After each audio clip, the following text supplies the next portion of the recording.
শাবান মাস রমজান মাসের পরে দামি মাস।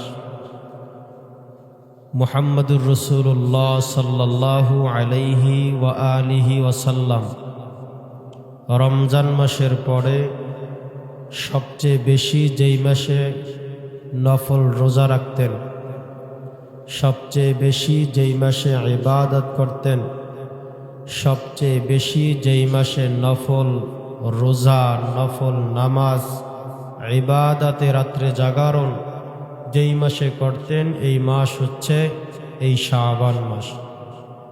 আমরা নবীর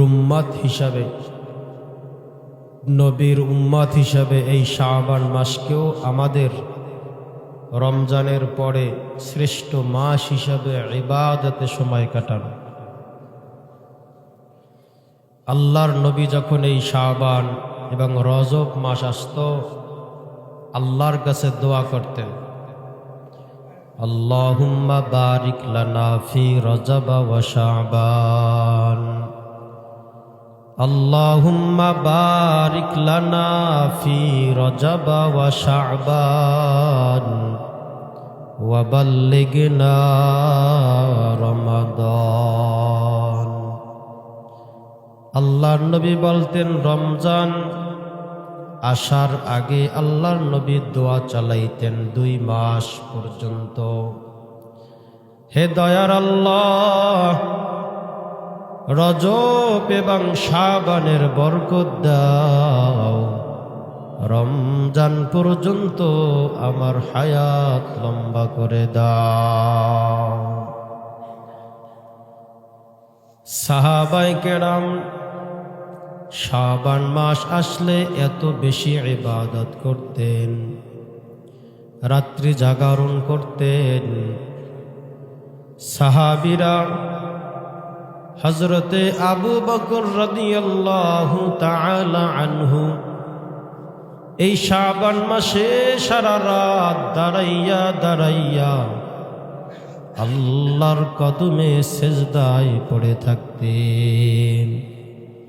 সারা রাত আল্লাহর কালাম তেলাওয়াত করতেন। হযরতে আবু বকর, হযরতে ওমর নবীর হাতে গড়া সাহাবী, নবীর একেবারে কাছের সাহাবী। নবী সবচেয়ে তাদেরকে বেশি আদর করতেন, ভালোবাসতেন, মোহাব্বত করতেন, যে আবু বকরকে আমার নবী কখনোই তিনি ভুলে যান নাই। হিজরতের রাত্রে মায়ার নবী আবু বকরকে নিয়া হিজরতের পথে রওনা হয়ে গেল। এই আবু বকর এমন দামি সাহাবী, আল্লাহর নবী বলেন সব সাহাবীর আমল গণনা করা যেতে পারে, হযরতে ওমরের আমল তাও গণনা করা যায়, কিন্তু আমার সাহাবী আবু বকরের আমল গণনা করা যায় না। তিনি এত ইবাদত করতেন, এত বেশি নফল রোজা রাখতেন, এত আল্লাহকে এমন ভাবে রাজি করে গেলেন। এই আবু বকর রাদিয়াল্লাহু তাআলা আনহু এই শাবান মাসে সারা রাত আল্লাহর কালাম তেলাওয়াত করতেন। এই শাবান মাসে রমজানের প্রস্তুতি নেওয়া, সবাই এখন রমজানের প্রস্তুতি নেয়। দোকানওয়ালা দোকানে মাল উঠায়, কেন বলে রমজান আসতেছে। বাদামওয়ালারা, খেজুরওয়ালারা খেজুর উঠায়, যারা বুট বিক্রি করে তারা বুট উঠায়, মুড়িওয়ালা মুড়ি উঠায়। কেন বলে রমজান আসতেছে, রমজানের প্রস্তুতি নিতেছে। সবাই রমজানের পাগল, বেচা কিনা বেচি হবে, এ কারণে তারা দোকানে মাল ভর্তি করতেছে।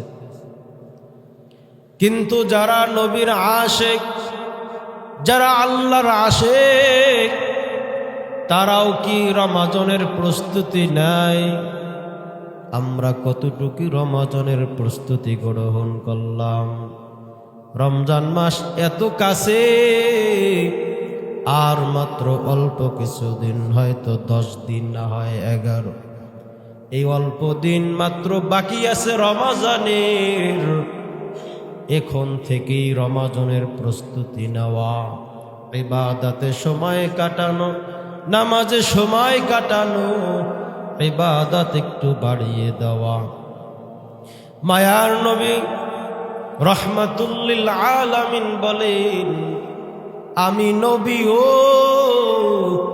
রমজানের জন্য এত পাগল ছিলাম যে আমি নবী তোমাদের দোয়া শিখাইলাম, তোমরাও রমজান আসার আগেও দোয়া করতে থাকো। দোয়াটা সবাই বলি, আল্লাহুম্মা বারিক লানা ফি রজব ওয়া শাবান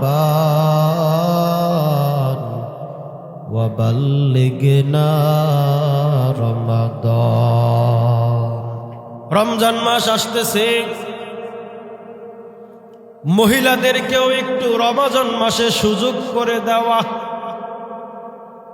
মা বোনদেরকে রমজান মাসে আমরা ব্যস্ত করে রাখি, মা বোনদেরকে একটু ব্যস্ত বেশি করে রাখি রমজান। আমরা পুরুষেরা মসজিদে এসে ইবাদত করতে পারি, আমাদের রমজানে অত বেশি কাজ থাকে না।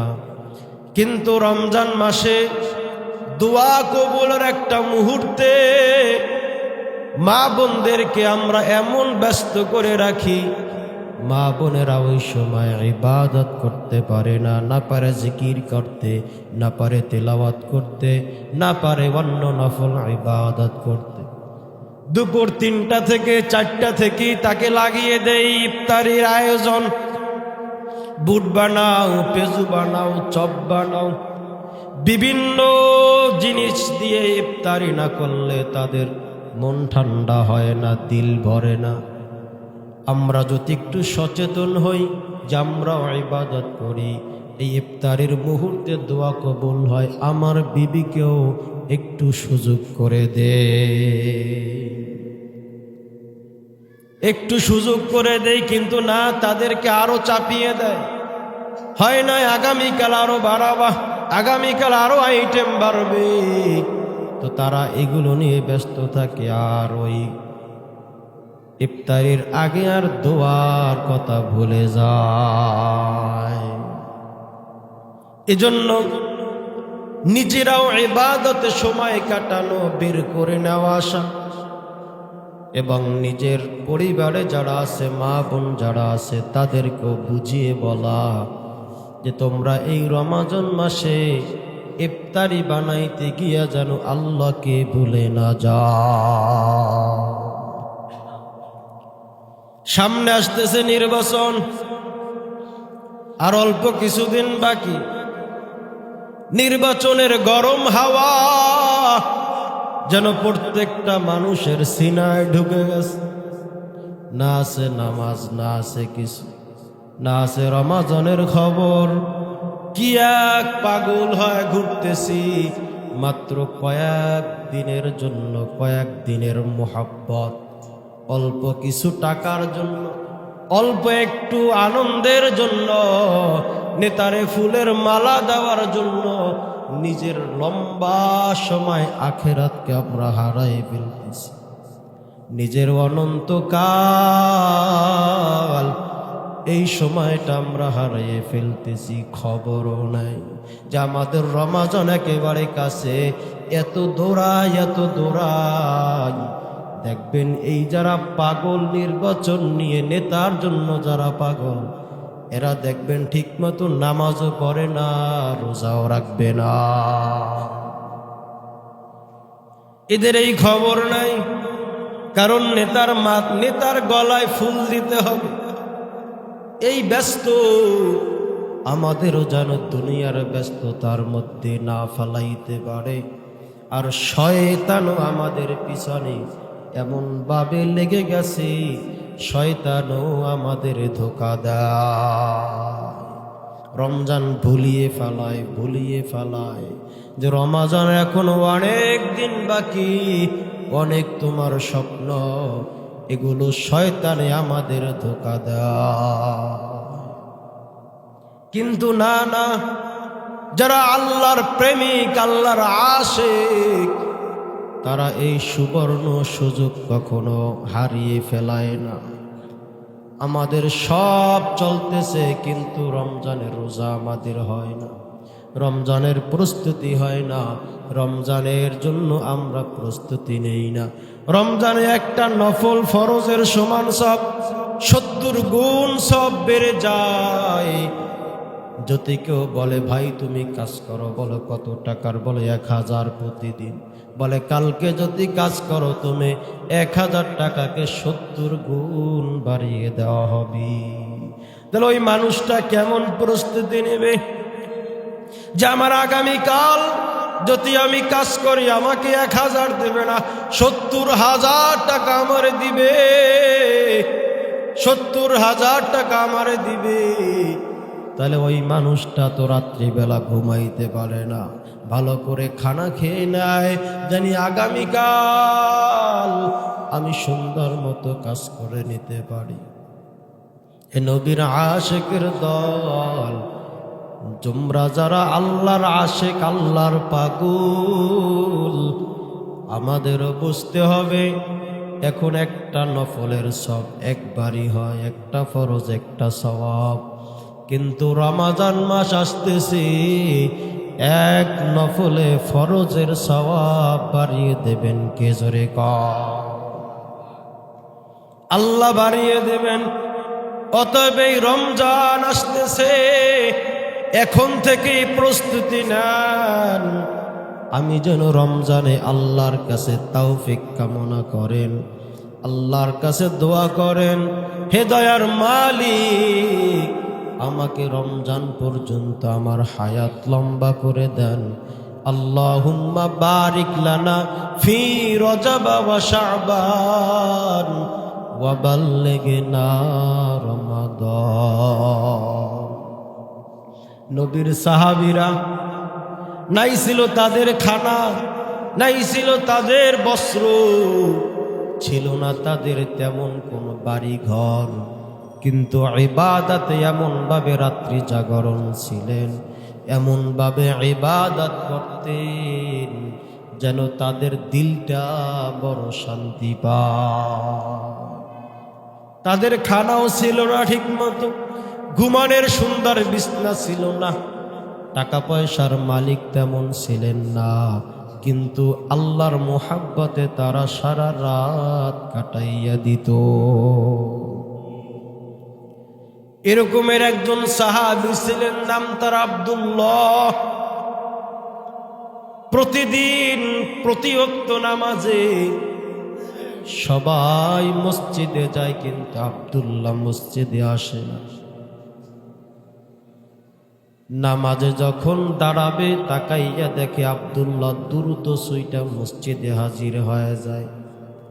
সবার আগে মসজিদে আসে না, সবার পরে মসজিদে আসে। সালাম ফিরাইতে দেরি, আব্দুল্লাহ মসজিদ থেকে বের হইতে দেরি করে না।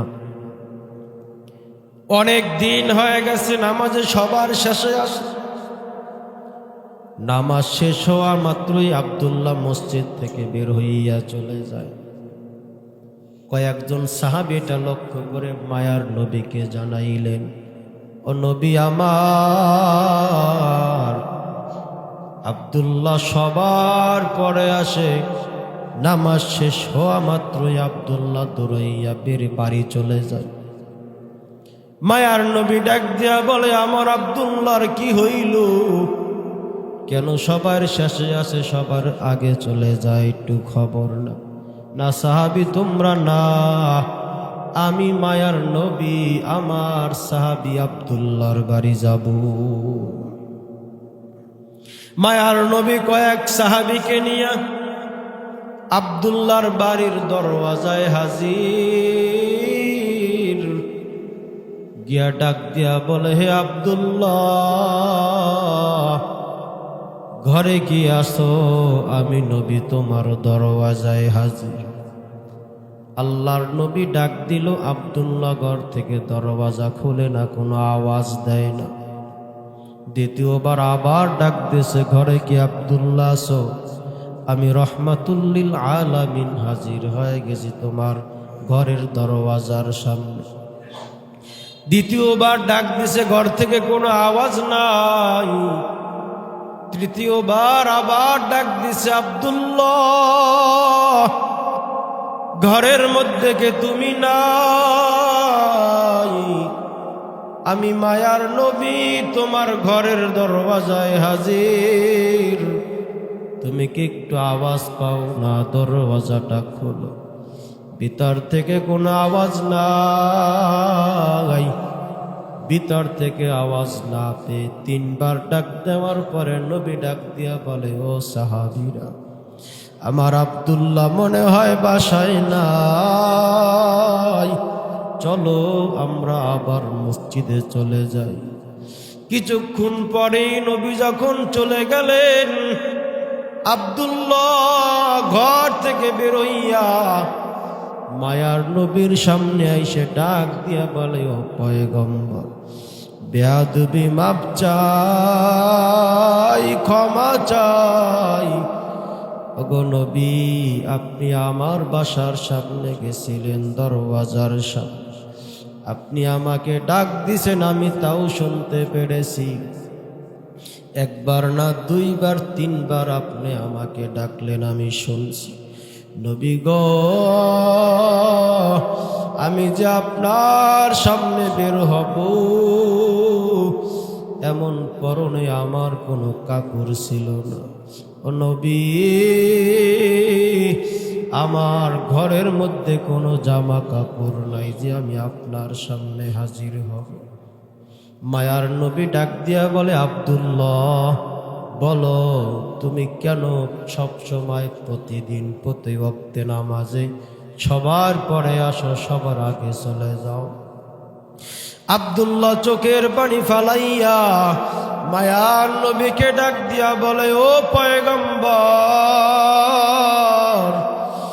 আমি কেন মসজিদে সবার পরে যাই, সবার আগে বের হই? ও নবী, আমারও তো মনে চায় আমি আপনার সামনে একটু বসে থাকি, আমারও তো মনে চায় আপনার চেহারার দিকে তাকাইয়া থাকি, কারণ আপনার চেহারা এত সুন্দর, আপনার চেহারা এত সুন্দর। 7 দিন ক্ষুধার্তওয়ালা ব্যক্তি যদি আপনি নবীর চেহারার দিকে একটা নজর দেয়, 7 দিনের ক্ষুধা সাথে সাথে নিবারণ হয়ে যায়। ও নবী, আমারও তো মনে চায় আপনার চেহারার দিকে তাকাইয়া থাকি, কিন্তু নবী, আমার ঘরে মাত্র একটাই জামা। আমি যখন মসজিদে আসি, আমি জামাটা বের করে আমি জামাটা গায়ে দিয়ে মসজিদে আসি। আবার যখন নামাজ শেষ হয়ে যায়, আমি আবার বাসায় চলে যাই, আমার ওই জামাটা খুলে আমার বিবির গায়ে পরাইয়া দেই। বিবি আমার জামা পেয়ে তারপরে নামাজে দাঁড়ায়। তাহলে তুমি কেন বের হও নাই? তোমার তো আমি 3 বার ডাকলাম। বলে, নবী, আমি নামাজ শেষ করে আমি বাসায় এসে আমার বিবির জামাটা খুলে দিলাম। আপনি যখন আমারে ডাক দিছেন, তখন আমার বিবি ওই পোশাক পরিয়া নামাজে দাঁড়ানো ছিলে। আমার বিবির নামাজ শেষ হওয়ার পর তারপরও আমি আপনার ডাকে হাজিরা দিয়েছি। এমন এতিম নবী আমার, পিতা মাতা নাই যে তাহার, তারপরেও কত মারা, তারপরেও কত মারা, মারলো তাকে দুশ্মনে। নবী বিনে কে তরাবে ফুলসিরাত মিজানে। নবী বিনে কে তরাবে ফুলসিরাত মিজানে। ক্ষুধার জ্বালায় নবীজি মোর বেঁধেছিলেন পেটে পাথর। কাতর হয়ে মাঝে মাঝে, কাতর হয়ে মাঝে মাঝে পড়ে যেতেন জমিনে। নবী বিনে কে তরাবে ফুলসিরাত মিজানে। নবী বিনে কে তরাবে ফুলসিরাত মিজানে। ওগো নবীর উম্মাতেরা হয়ে আজি দিশাহারা। কোরআন হাদিসের চলো, কোরআন হাদিসের চলো, যখন যাহা চাই মনে। নবী বিনে কে তরাবে ফুলসিরাত মিজানে। নবী বিনে কে তরাবে ফুলসিরাত মিজানে। মায়ার নবী এই রমজানের আগে আল্লাহর নবীর সাহাবীরা পর্যন্ত ইবাদতে কাটাইতো। এত বেশি ইবাদত করতেন, না তাদের পোশাকের কি অবস্থা, না তাদের খানার কি অবস্থা, কিন্তু ইবাদত কম করে নাই। ইবাদতে সারা রাত কাটাইয়া দিতেন। কি হবে আমার চিন্তা পেরেশানি, নাকি আবার রমজানের আগে আমার হায়াত শেষ হয়ে যায়। এজন্য রমজানের আর অল্প কিছুদিন বাকি আছে। এজন্য দোয়া করতে থাকেন আল্লাহর কাছে, আল্লাহুম্মা বারিক লানা ফি রজব ওয়া শাবান ওয়া বাল্লিগনা রমাদান। পড়েন সবাই, আল্লাহুম্মা বারিক লানা ফি রজব ওয়া শাবান ওয়া বাল্লিগনা রমাদান। ওয়া আল্লাহ, রজব শাবানের বরকত দাও, রমজান পর্যন্ত আমার হায়াত লম্বা করে দাও। রমজান আসতেছে, খবর নাই। এখন থেকে ওয়াদাবদ্ধ হন, এবছর যদি আল্লাহ রমজান পর্যন্ত আমার হায়াত দেয়, তাহলে আমি 30টা 29 রোজা রাখবেন কে কে? হাত জায়গায় দেখেন, রাখবেন তো ইনশাআল্লাহ? আল্লাহ তো দেখেন, হাত নামান। আল্লাহ দেখেন, ওয়াদা করেন রমজান মাসে আমি গুনাহ করব না, আমি অন্যায় করব না। হাদিসের মধ্যে আছে, আল্লাহর নবী বলেন, রমজানের রোজা অবস্থায় যদি তোমারে কেউ গালি দেয়, তুমি তাকে পাল্টা গালি দিও না, তাকে একটু জানাইয়া দাও, ভাই তুমি আমারে গালি দিছো, আমি রোজাদার, আমি তোমারে গালি দিতে পারি না। যদি এই কথাটা বলো, লাভ কি হবে? ওই মানুষটা বুঝতে পারে যে ওই ভাই রোজা রেখেছে, রোজা রেখে গালি দেওয়া যায় না, আমি তারে কিভাবে গালি দে। এজন্য রমজান মাস আসতেছে, ইবাদতে ইবাদতে এই শাবান মাস কাটান। যে কয়দিন বাকি আছে শাবান মাসে ইবাদত বেশি করিয়া করেন। আমরা তো লাইলাতুন নিসফি মিন শাবান, শবে বরাতের রাত্রে ইবাদত করছেন, পরের দিন রোজা রাখছেন। এই একদিনেই হবে না, অন্য মাসের চেয়ে এই মাসে আরেকটু বেশি ইবাদত করতে হবে, আরেকটু বেশি ইবাদত করতে হবে, আরেকটু বাড়াইতে হবে। কারণ দোকানওয়ালা তো বুঝছে রমজান আসতেছে, সবাই বুঝতেছে, অফিসওয়ালা বুঝতেছে, সব চাকরিজীবীরা বুঝতেছে রমজান আসতেছে, কাজ বাড়াইতে হবে, বেচা কিনা বেশি করতে হবে। দোকানে মাল ভরতেছে, কেন বড়? বলে রমজান আসতেছে, রমজানে বেচা কিনা বেশি হবে, বেশি বেচা কিনা হলে আমার লাভ হবে, রমজানে লাভ, রমজানে লাভ, রমজানে লাভ। আমাদেরও প্রতিজ্ঞা করতে হবে, দোকানওয়ালা যদি বুঝতে পারে দুনিয়ার লাভ, আমাদেরও বুঝতে হবে অন্য মাসের তুলনায় রমজানে আমার আল্লাহ ঘোষণা দিয়েছেন একটা ফরজে 70 ফরজ সব দিয়া দিবে। 1 টাকা দান করলে 70 থেকে 700, 700 থেকে আল্লাহ বলে অগণিত আমি আল্লাহ দিয়া দিব। এজন্য রমজানের আগ থেকেই প্রস্তুতি নেব তো ইনশাআল্লাহ। রোজা রাখবেন তো সবাই ইনশাআল্লাহ, নাকি নির্বাচনে সব ভুলে যাবেন? কি ভুলে যাবেন? সব সবের জায়গায় থাকবে। আমার আখেরাত ঠিক রাখতে হবে। কি রাখতে হবে? আখেরাত ঠিক রাখতে হবে। সবাই খালি দৌড়ায়, সব দৌড়াইতে আছে। শুক্রবার যে আজকে, এটা অনেকের খবর নেই, ঠিক না? আজকে যে জুমার দিন, বড় দামি দিন, এরও কি নাই, খবর নাই। আল্লাহ, এই জন্য শাবান মাস বড় দামি মাস, আল্লাহর কাছে অনেক দামি মাস। শাবান মাসের সব ইবাদত আল্লাহর কাছে কবুল।